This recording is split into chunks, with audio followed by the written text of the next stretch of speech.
আমরা প্রথমে যে কিডনি স্ক্রিনিং প্রোগ্রাম করি সেটা হচ্ছে 2010 সালে। সেটা rural population, urban population and disadvantage population. তখন কিডনি রোগের আমাদের দেশের সংখ্যা ছিল 15-16%, যেটা অ্যাজ কম্পেয়ার টু ইন্ডিয়া সঙ্গে তুলনীয় ছিল।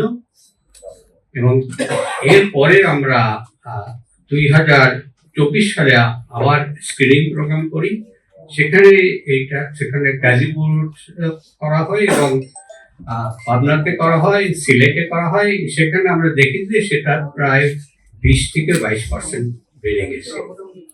এটা অদ্ভুত লাগে যে কেমন করে জিনিসগুলো বাড়লো। এটা তো কমার কথা, যে হারে আমরা মানুষদের সচেতন করার চেষ্টা করছি, কিন্তু ঘটে গেল উল্টা। তাতে সারা বিশ্বে কিন্তু এটাই হয়। সারা বিশ্বে 85 কোটি মানুষ কোনো না কোনো কিডনি রোগে ভোগে, এবং এর কারণ হিসাবে দায়ী করা হয় ডায়াবেটিস এবং উচ্চ রক্তচাপকে। আমাদের 2010 সালে ডায়াবেটিস সংখ্যা ছিল 80 লাখ, বর্তমানে আছে 1,20,00,000। হাই ব্লাড প্রেশার সংখ্যা ছিল 2 কোটি, এখন এটা প্রায় 3.5-4 কোটি। এই হিসাবে যেহেতু এই দুটো রোগের সংখ্যা বেড়ে যাচ্ছে, সেই জন্য কিডনি রোগের সংখ্যা বেড়ে যাচ্ছে। একটু আগে আলোচনা করা হয়েছে কিডনি রোগের কোনো সিমটম হয় না, কম বয়সে কিডনি রোগটা বেশি হয়। এটা আমাদের জানা দরকার। কিডনি রোগের সংখ্যা বেড়ে যায় 40 বছরের পরে। আমরা বলছি যে স্কুলে শেখানো হবে, কিন্তু এটা কলেজে বেশি শিখতে হবে, ইউনিভার্সিটিতে আরো বেশি শিখতে হবে। কারণ কিডনি রোগ শুরু হয় কিন্তু মাত্র 35-40 বছরের পর থেকে, এবং যত বয়স বাড়বে কিডনি রোগের সংখ্যা বেড়ে যাবে।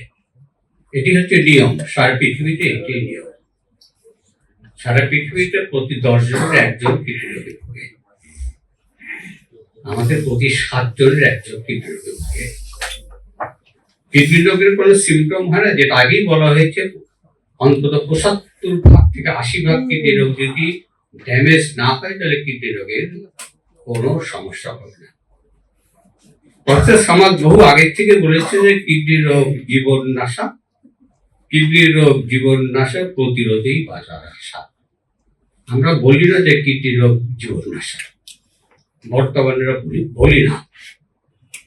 মডার্ন লাইফে যত ওষুধ বেরিয়েছে তাতে কিডনি রোগ প্রিভেনশন করা সম্ভব। আমরা 5 ভাগ কিডনি রোগে ভাগ করি।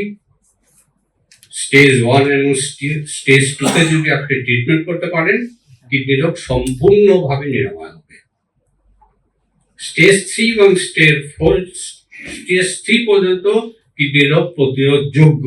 বর্তমানে যে সমস্ত ওষুধ বেরিয়েছে, স্টেজ 4 এবং 5 যখন 70-80% নষ্ট হবে, সেটা প্রতিরোধযোগ্য নয়, কিন্তু তার ট্রিটমেন্ট করা সম্ভব।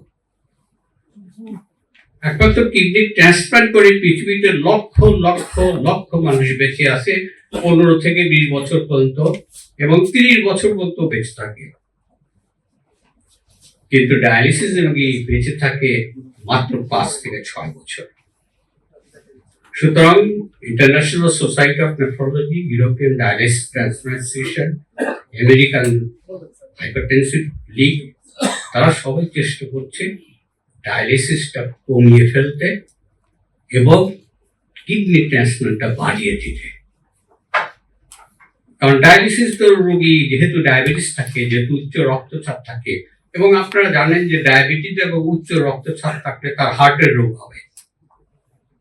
একটা রোগী যখন স্টেজ 4 এবং 5 এ চলে যায়, তখন 40% মানুষ হার্ট রোগে ভোগে। বেশিরভাগ ডায়ালিসিস রোগী পাওয়া যায় হার্ট অ্যাটাকে এবং স্ট্রোকে। প্রায় 1 লক্ষ হাইপারটেনসিভ, 1 লক্ষ মানুষ, 1 লক্ষের উপরে মানুষ বাংলাদেশে হার্টের রোগে ভোগে।